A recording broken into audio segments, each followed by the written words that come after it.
بسم اللہ الرحمن الرحیم۔ تحفہ عالی مدد 19 رمضان شب ضربت جناب امیر علی ابن ابی طالب علیہ السلام آپ کو اس دن ضربت لگی فجر کے وقت جب آپ مسجد میں گئے۔ اس سے پہلے میں آپ کے سامنے کچھ تاریخی حقائق پیش کرنا چاہتی ہوں، پہلے اس کو ڈسکس کر کے ہم پھر آگے مسائل پہ چلیں گے۔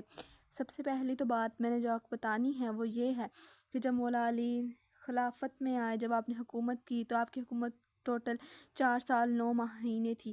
اس عرصے میں بے شمار دشمن آپ کے گرد کھڑے ہو گئے، ہر ایک اپنے اپنے انداز میں آپ کو خلافت سے برطرف کرنے کی سعی کرنے لگا۔ یہ 3 گروہ تھے۔ سب سے پہلا گروہ قاسطین، یہ معاویہ اور اس کے حمایتی تھے۔ ناقصین، یہ طلحہ و زبیر اور ان کے حمایتی تھے۔ مارکین، تقدس کا لباس اوڑھے کوڑے دل اور جنہیں خوارج کہتے ہیں، یہ وہ تھا تیسرا گروہ۔ پہلے گروہ سے جنگ صفین ہوئی جو حضرت کے خلاف 18 مہینے تک چلتی رہی۔ دوسرا گروہ سے جنگ جمل بصرہ میں ہوئی، انہوں نے حضرت کی حکومت میں بڑی دشواریاں کھڑی کی تھیں۔ تیسرا گروہ وہی خوارج تھا جنہوں نے حضرت کے خلاف شدید داخلی جنگ چھیڑ رکھی تھی۔ آخرکار امیر المومنین علیہ سپاہیوں کے ساتھ ان سے جنگ کے لیے نکلے۔ یہ 4000 تھے، یہ سبھی سرزمین نہروان پر قتل کیے گئے، صرف 10 باقی بچے۔ حضرت علی کی فوج کے صرف 9 افراد شہید ہوئے تھے۔ خارجیوں کے وہ 10 افراد جو بھاگ گئے تھے، انہی معلولوں میں عبد الرحمن ابن ملجم جو قاتل امیر المومنین ہے وہ بھی تھا۔ اب تاریخ تو یہاں سے شروع ہوتی، خوارج کی تیاریاں کیا تھیں، تو سب سے پہلے ہم یہیں پہ آ جاتے ہیں کہ 40 ہجری رمضان میں ابن ملجم کوفہ میں علی مولا کو قتل کرنے کے لیے آیا، ٹھیک ہے۔ اس نے وہاں سے 1000 درہم کی تلوار خریدی۔ اس کو وہی نہروان کا بدلہ بھی تھا، چونکہ جب وہ کوفہ آیا تو اس کا دل ایک لعینہ عورت پہ آیا جو قطامہ کے نام سے جانی جاتی ہے۔ قطامہ کے باپ چونکہ جنگ نہروان میں اور اس کے بھائی قتل ہوئے تھے مولا علی کے ہاتھوں، مولا علی نے ان کو واصل جہنم کیا تھا، ان معلوموں اور کفران اسلام کو، تو اسی لیے وہ بدلہ لینا چاہتی تھی۔ چونکہ ابن ملجم اس سے شادی کرنا چاہتا تھا، اس نے دنیا کا سب سے بڑا اور بدترین حق مہر جو اس کے سامنے پیش کیا ابن ملجم کے سامنے، وہ تھا 3000 درہم، ایک غلام اور ایک کنیز، علی علیہ السلام کا قتل۔ ابن ملجم نے جواب دیا، جو کچھ تو نے کہا مجھے منظور ہے سوائے قتل علی کے، کیونکہ مجھ سے ممکن نہیں۔ قطامہ نے کہا، جس وقت علی کسی کام میں مشغول ہوں تو اچانک ان پر حملہ کر کے انہیں قتل کر دو، اس طرح تم میرے کلیجے کو ٹھنڈک پہنچاؤ گے۔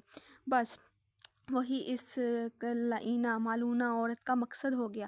اب ابن ملجم چونکہ کوفہ کی گلیوں کا چکر کاٹنے لگا اور موقع کی تلاش میں رہنے لگا۔ وہاں پر قطامہ ملونہ مسجد کوفہ کے باہر اپنا مسجد کو خیمہ ڈال کے بیٹھ گئی تاکہ لوگ سمجھیں کہ یہ اعتکاف و عبادت میں مشغول ہے، لیکن اس کی نیت میں قتل امیر المومنین تھا، بغض امیر المومنین تھا، تو اس لیے اس خیمے میں قطامہ اور وہ بھی موجود تھا ملجم۔ قطامہ نے شمشیر زہر میں بجھائی تھی، اسے بجھائی تلوار اس کے حوالے کر کے کہا، اسے اپنے کپڑے میں چھپا لو۔ ان سب نے اس ارادے سے یہ سب پلان کیا تھا، سب کچھ کیا کرایا تھا ان سب کا۔ اسی کے ساتھ جب مولا علی بس 40 ہجری 19 رمضان سحر کا وقت تھا، مولا علی معمول کے مطابق مسجد کوفہ میں نماز جماعت کے لیے گھر سے مسجد کی طرف نکلے۔ بس ہمارے مولا مسجد کی طرف روانہ ہوئے، معمول کے مطابق 2 رکعت نماز فجر پڑھی، پھر اذان کے لیے تشریف لے گئے۔ اسی طرح اس قدر بلند آواز سے اذان کہی کہ تمام جو کوفہ کے سنسان تھے انہوں نے بھی سنا، پھر نیچے اتر کر محراب پہ آئے اور نوافلہ صبح کی نماز پڑھنے لگے۔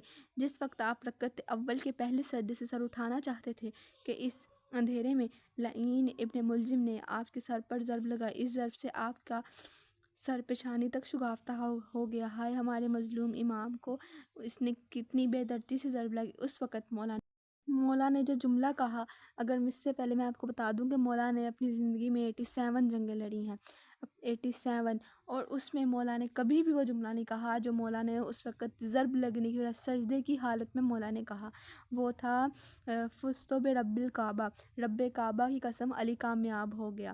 اسی کے ساتھ آپ کسی جنگ کے بعد بھی کہہ سکتے تھے، پر آپ کا یہ جملہ کسی تاریخ جنگ میں نہیں ملتا سوائے اس واقعے پہ۔ پھر آپ نے محراب کی تھوڑی مٹی اٹھائی اور سر کے زخم پر چھڑکتے ہوئے آپ نے آیت پڑھی۔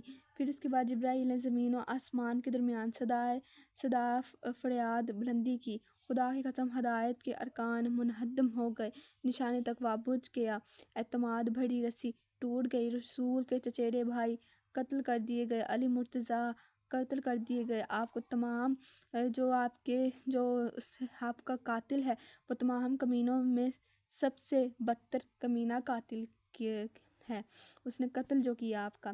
اور اسی کے ساتھ مولا کو جب گھر لے جایا گیا تو مولا خون میں ڈوبے ہوئے تھے، لوگ گڑو حضرت کے گھر پر آنے لگے اور دیواروں سے سر ٹکرا کر روتے تھے۔